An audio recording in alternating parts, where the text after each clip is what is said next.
Hola! Let's talk a little bit about who is interested in advancing in school and how easy it is to do that, to know where you're at. It may not be easy to take a look at what you need to understand. And when it comes to being uneasy, it is actually a learning and growing experience, because if you were to be able to know this ahead of time, you could always be ready and be aware of what that answer or result will be before you go anywhere. By downloading Experian, to begin, Experian, it is a free credit monitoring tracking app, the best I've ever had. Experian will organize all of your debts, which if you were to apply for a house loan, a school loan, or a car loan, you will need to make sure that you are not in debt or have too much money that you are basically needing to pay back. When they look at your scores, there are 3 credit bureaus on there, and those are the most used credit bureaus that JCPenney or any credit card company or any car salesperson company will use. And so it's a wonderful app to always actually know that answer and track your score. It is wonderful because it actually teaches you in complete case-by-case order with phone numbers and institution names, and it updates you if a collector takes your case. And what happens when you don't pay bills is basically, let's just use Verizon as an example. You guys get your phone, you owe $1,000 because it breaks, and you just never pay it. So how long does that type of bill actually knock you down?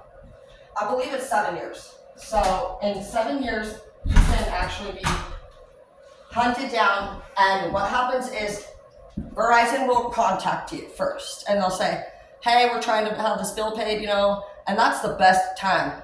You have 2 moments in debt approach before it gets worse. They will say, let's go ahead and take care of this payment, give us a call, just do it. Verizon isn't going to be too picky. Most places would be interested in making an arrangement with you, and you can be honest. We don't have money out there in this world. It's very difficult to, pay extra. But at the same time, if you had the phone still and you didn't break it and you were responsible, you claimed and signed a document. So we have to be accountable and we have to be responsible. And so by earning the trust of others by a consistent payment schedule, which is monitored, that's what a credit company monitors. They pay close attention to, basically, you made a deal, you signed a paper, you said, sure, let's go ahead and get Xfinity, let's go ahead and get these student loans, let's get this new car. And every time you miss your payment date, which will give you an agreement to choose it at first, and they're very sweet and open, you're like, you get to choose most of these dates. You can say, yeah, is there any way we can actually set it up for the 3rd, because that's where my payday is? And so by communicating with your investors is humongous. Once you start to avoid phone calls, you miss payments, then what they do is they actually sell, basically the next person, a collection agency will contact all these, they have collection agencies that they either work with, or if you ever get a phone call from somebody who's like, hi, I'm, George. And basically, as they develop, you will find more and more collection agencies will sell off your debts. And so if you continue to notice that basically new people are calling you, or you have to update your mortgage name for you, like we started with Key Bank or something. And when I started to miss payments, basically they're like, I ain't fucking with this bitch, basically. And I went through a breakup 5 days after I bought this house, so I had to triple my income suddenly.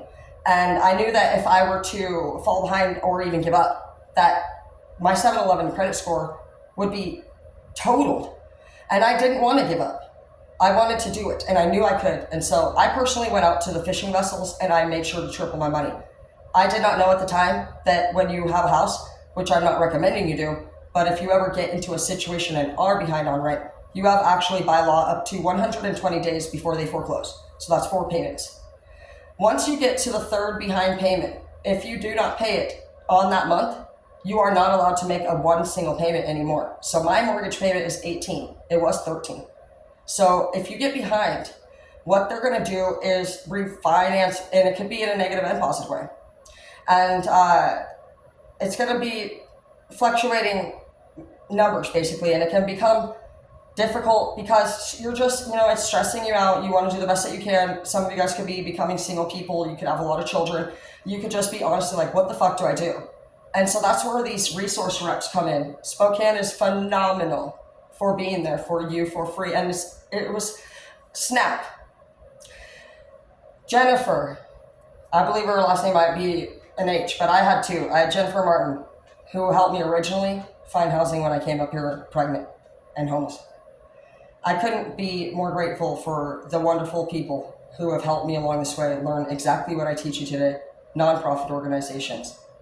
Snap Housing is the best house that if I ever won the get rich, I would donate to several organizations up here. And I just want to say thank you, Jennifer, and thank you to Snap in general for the kind and wonderful offers of help and generosity. You guys are so incredibly generous. If you guys were to call on the third Tuesday of every month, Snap has a program, the Energy Assistance Program. You will be granted anywhere from up to $2,000 or very little less based off of who's in the house and what your income is. Even the Snap ladies who work there say they use their own resources. And every year you can reapply once a year. That's amazing. That is crazy amount of money. I have had to use them twice in my 8 years up here, and I'm so grateful because I wasn't aware that you get up to $2,000. But what I noticed on a lot of my bills was said, do not pay, and it had CR for credit. And it would say -600, and it just happened a few times. And so it actually fooled me, and I actually believed out of nowhere that somehow I had paid it and I was overpayment and I had credit on there. It was Snap. So thank you guys so much for, that is an unbelievable amount of help. And to know that that's available to so many people every third Tuesday of the month. So you need to make sure that you get on there. There's two ways to do it. You can call or you can get on the website. And when you do get on the website, what you're going to see is go under your Energy Assistance Program. You're going to need to know who's in the house. I would not add anybody extra that would be difficult to fucking find their documents. Meaning, no, if you're not married, keep your boyfriend and everybody out of there. You only want kids that you can show easy proof that live there. So if your kids are somebody that comes in and out of your home, do not mention that because you're going to have to bring in their school registrations, and you have to prove that the people that you list are the ones that are really there. Because what they do is they basically look at what you have to pay in bills, and that's how they determine how much of a grant you receive. And so sometimes you can think, oh, I'm going to add the truth or whatever, but the truth is that those documents that they have to gather, they may not have any idea what to do.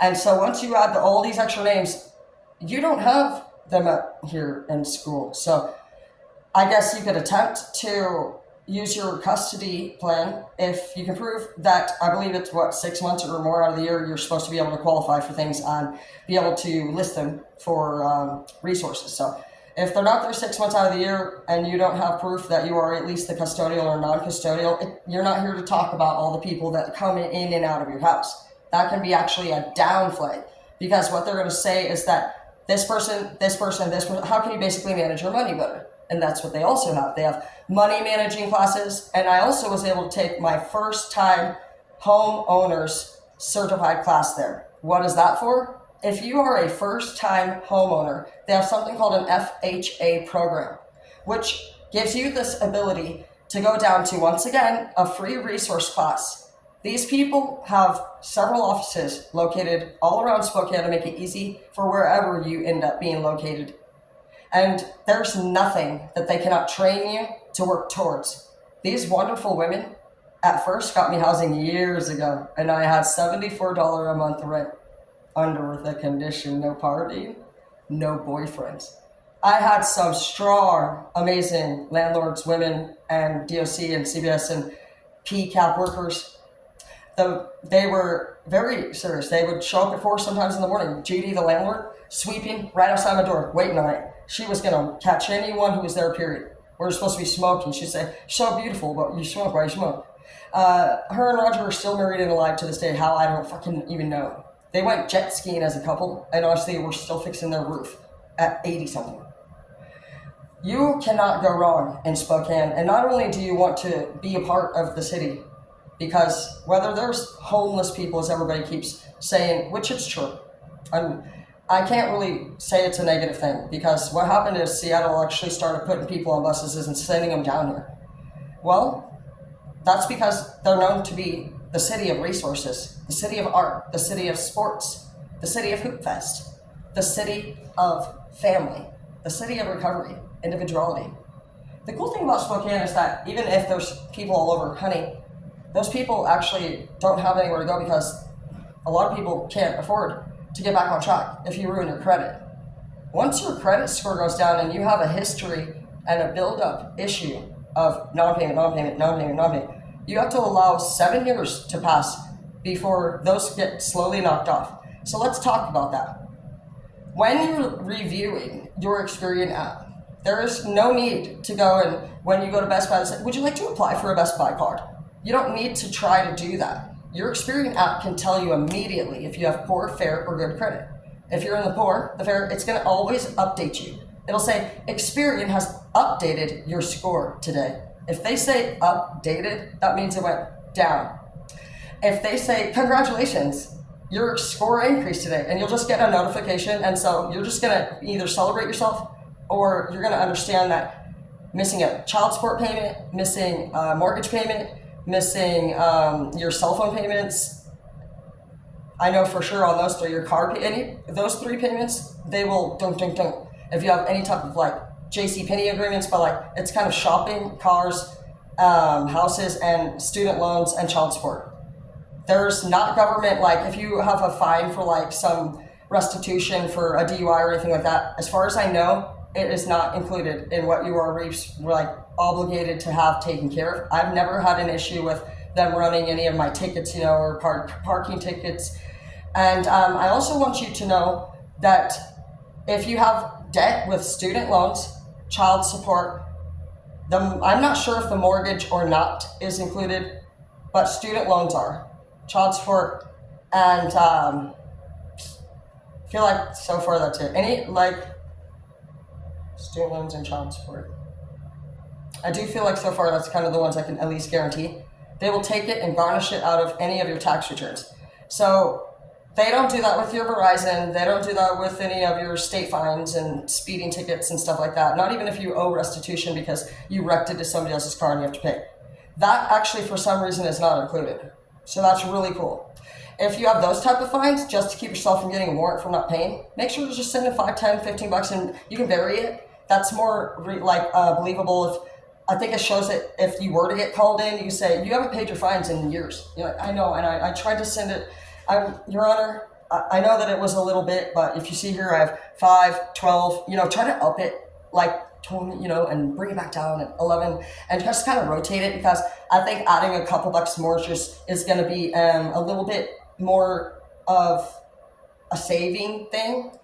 If you were to get picked up, it's very rare, but there are some people that out of nowhere straight get pulled over and realize they get locked up out of nowhere because they're fined for some reason. It's so rare and random, but I have seen it. So to avoid anybody who gets in trouble or even in jail for failure to pay, that's something they will do.